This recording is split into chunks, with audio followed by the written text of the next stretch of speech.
यह कहानी है एक होटल के भूतिया कमरे के बारे में। इस कहानी में राजू नाम का एक लड़का है जो कि सरकारी नौकरी करना चाहता है, पर उसके घर की स्थिति ठीक नहीं होने के कारण उसे पैसे कमाने के लिए काम की भी तलाश थी।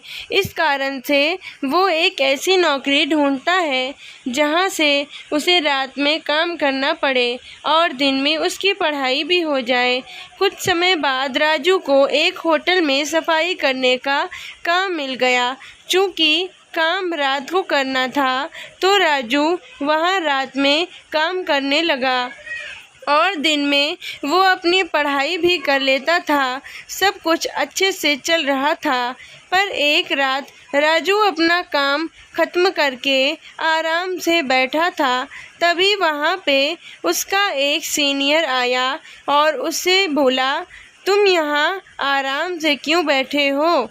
इस पर राजू ने जवाब दिया, सर मैं अपने कमरों की सफाई कर चुका हूँ इसलिए बैठा हूँ। फिर उसके सीनियर ने कहा, नहीं, आज तुम्हें होटल के सबसे ऊपर का मंजिल में 4 कमरे हैं, उनकी भी सफाई करनी है, जाओ। इतना बोल के उसका सीनियर वहाँ से चला गया। फिर राजू ने होटल के सबसे ऊपर की मंजिल के 3 कमरों की सफाई कर दी और अंत में जो 4 नंबर का कमरा था वहाँ गया। वो बहुत ही आलीशान कमरा था। इतना खूबसूरत कमरा राजू देख के उसे देखता ही रह गया। अभी तक किसी ने भी राजू को इस कमरे की खूबसूरती के बारे में नहीं बताया था। राजू ने थोड़ा ध्यान दिया तो उसने पाया कि ये कमरा तो पहले से ही साफ है, मगर फिर भी उसे वहाँ सफाई तो करनी ही थी। इसलिए वो वहाँ की चीज़ों को बड़े आराम से साफ करके उसके स्थान पे रखता जा रहा था। कुछ देर बाद राजू को ऐसा लगा कि उसके पीछे कोई खड़ा है। राजू ने पीछे मुड़ के देखा तो वहाँ कोई भी नहीं था। राजू ने सोचा, ऐसा वो कई रातों से काम कर रहा है और दिन में नहीं सो पाता, इसलिए ऐसा हो रहा है, और वो वापस अपने काम में लग गया। तभी अचानक उसे ऐसा लगा कि कोई उसके सामने से दौड़ के भागा हो। राजू अब और डरने लगा और वो थोड़ा देर के लिए सहम गया और कुछ देर इधर उधर देखने के बाद उसने फिर से अपना काम चालू किया ताकि वो जल्दी से अपना काम ख़त्म करके वहाँ से निकल जाए। और जब वो वापस काम करने में लगा तभी मानो जैसे उसके कंधे पे किसी ने हाथ रख दिया हो।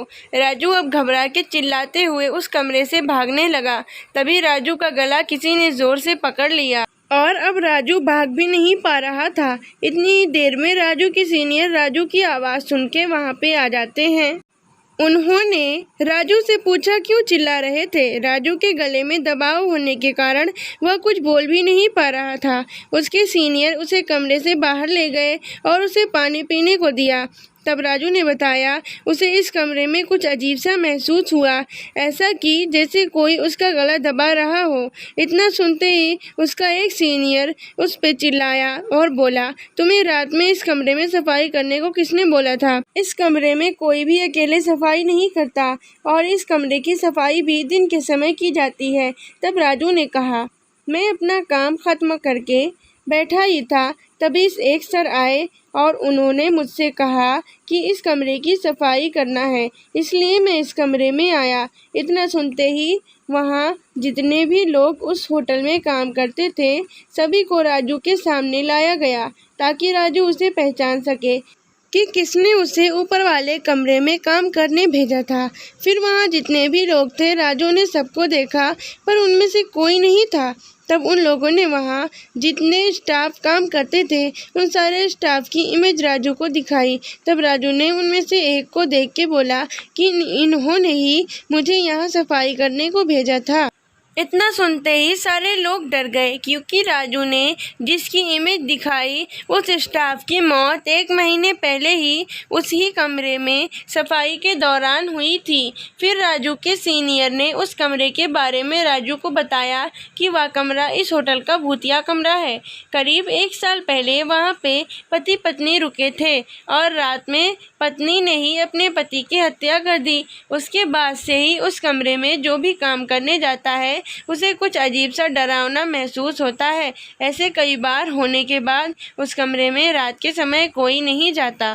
और पिछले महीने जिस स्टाफ की मृत्यु हुई इस होटल के भूतिया कमरे में ही हुई, वो भी वहाँ रात के समय पता नहीं क्यों बिना किसी को बताए अकेले ही काम करने चला गया था। ये सब सुन के राजू फिर दोबारा कभी भी उस कमरे में अकेले काम करने नहीं गया।